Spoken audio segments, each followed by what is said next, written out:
Travis Hunter with the pick. Can't get no message, no Heisman voters is undecided. If they can't see, they can't see. Genty simply crowned the man. What a catch! Roll Tide. That was filthy. Their perfect season on the line. There it goes. And your Ducks stay undefeated. Dogs trying to finish off the Vols. Can they? Ball comes out. Turnover. Georgia's got it, and they're going to win it. Man, I'm proud of these guys. Say hello to the gruesome twosome of Greg McElroy and Stanford Steve to break down everything that happened in the college football world, as well as where we should place our money moving forward. Gentlemen, we always appreciate the time. We begin in the SEC naturally, Greg, where Georgia takes out Tennessee over the weekend. Texas, however, still your plus 150 favorite to win the conference. Now, Texas A&M right behind them, and on top of that, you have a situation where several other teams, I believe 5, that have 2 losses. Georgia and Alabama have the better odds to win the conference. Coming down to the wire here, any teams worth backing at their current prices? Absolutely. You're telling me I can get Texas A&M at 14-1? Action, baby. Let's do it. Because I look at A&M, and I actually think the more difficult game for them is actually this weekend when they travel to Auburn. So if you like the Aggies, maybe go with that 14-1 play and then dabble a little bit of money on them on the money line, and then on Auburn on the money line, and then dabble a little bit on the Aggies on the money line against Texas. That plays Kyle Field in the final game of the regular season is going to be out of control. I actually like A&M's matchup in that game quite a bit with their defensive line being able to make life very difficult for that Texas offensive line and really make Quinn Ewers super uncomfortable. So Aggies are kind of flying under the radar this weekend, and if they can just be mature, go to Auburn and handle their business as a slight 2.5-point favorite this weekend, then I really like their chances of beating Texas, and then ultimately in a one-game season at 14-1, I'll hedge the other side of the SEC championship game. That game is just so weird to me, Greg. I'm sure you'll talk about it all week. With A&M going down to the House of Voodoo, Auburn has underachieved all year, and that's what scares me off about A&M here. The only team I could look at, and I'm going through what I can rely on with these teams, and the only team is Alabama. That offensive line is the best thing in this league. It's the most consistent unit. They've dominated in games where they've needed them most. And in a league where there's so much unknown, the one known thing I know is that Alabama offensive line.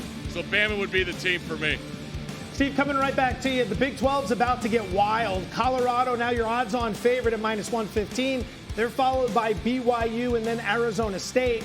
Guess what? Arizona State laying 3.5 against BYU this weekend, while Colorado laying 2.5 at a suddenly dangerous Kansas squad.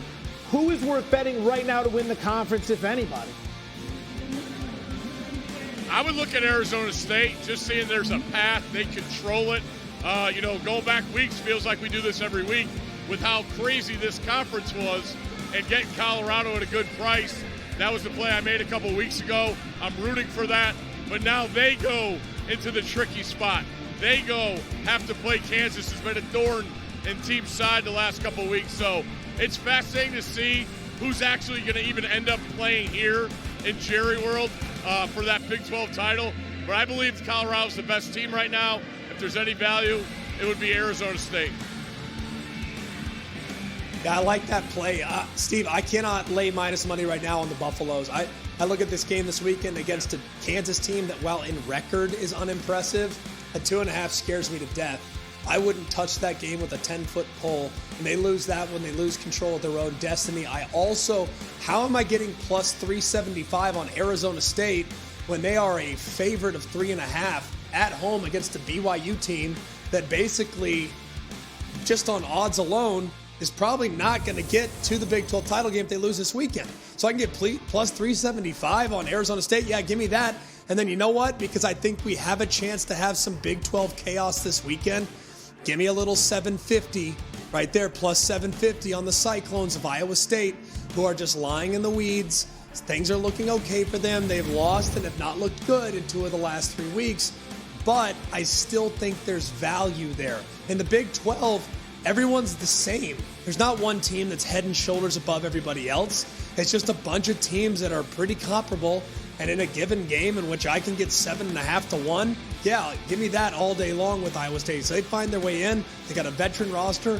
Wouldn't shock me if they won the league outright. All right, that's from above. Let's zoom into below. Individual games this weekend, starting with Notre Dame laying 2 touchdowns against Army at Yankee Stadium Saturday night. Greg, just a few weeks ago, we watched the Irish lay 14 against Navy on a neutral site. They smashed them by 37 points. Any reason to believe this game will be different than that game? No. They won't win by 37 because Army won't turn it over 5 or 6 times like Navy did in that game. It was atrocious to watch the mids just completely collapse upon themselves like a dying star with, fumbled pitches, fumbled meshes. Like, Army won't shoot themselves in the foot, but Army hasn't seen anyone close to this. The best team that Army's beaten this year is a 6-4 East Carolina team that already fired their coach. The combined record of the team that Army has beaten this year, they've beaten them all and give them credit for that, but the combined record is 27-53, including six teams that have 3 wins or less. Army has played nobody. This is a massive step up in competition, and while Army's a feel-good story, I'd lay them in this game. The caliber of athlete they'll see with Notre Dame, the level of discipline they'll see with Notre Dame is unlike that of anyone else they've played up to this point. Army's just too one-dimensional. The Big Ten, Ohio State laying 13 against undefeated Indiana, who's coming into this one off a bye week. The Hoosiers haven't played anybody all season, so this is a big step up in class, Steve. You leaning either way at first glance with this number? I just look at Ohio State. I also look at the over. But when you look at Indiana, just like Greg pointed out, the combined record of teams that Indiana has beaten, it's not even close where it needs to be to have a feeling about yourself that you could go on the road. Then you factor in all these transfers. I get it. We're in the 3rd month of the season. But this atmosphere is nothing like Indiana has played in front of. The one thing Indiana has to rely on is Curtis Rourke at quarterback. He's got to be smart, which he has been. He's been super efficient throwing the football. Their skill guys are better than you think. And when I look at Ohio State, the offense scares me more than the defense. So Indiana will score some points. I just don't think they can score enough to be in this game and knowing what Ohio State is capable of. So the over would be the play for me. Yeah, I don't like Indiana in this spot at all. How many times this year have we seen a team that is yet to be challenged go and play against a team that's grizzled and that is calloused like Ohio State is, and they just get absolutely beaten down badly? Steve referenced it. Indiana's played the 106th most difficult schedule in the country. There's not a Power 5 team within 13 spots of them. It's unbelievable how embarrassingly average this Indiana schedule has been. It's not their fault. It's not their fault that Michigan's a 500 football team. It's not their fault Nebraska hasn't done anything or Michigan State's at 4-6. It's not Indiana's fault, but this is a significant step up in competition. Steve referenced the combined record. Indiana's beaten one team with a record currently above 500, and that's Washington, who is currently 6-5. I think Indiana is going to get a rude awakening on Saturday against a defense that will tee off, create their own pass rush, and can play man in the back end. I don't like the matchup for the Hoosiers at all. Agreed. And for anyone who feels the same way, Indiana to miss the playoff is big plus money. And if this game doesn't go well, it's a great excuse for the committee to phase them out and get those 2-loss SEC teams up into the mix. Gentlemen, we appreciate the time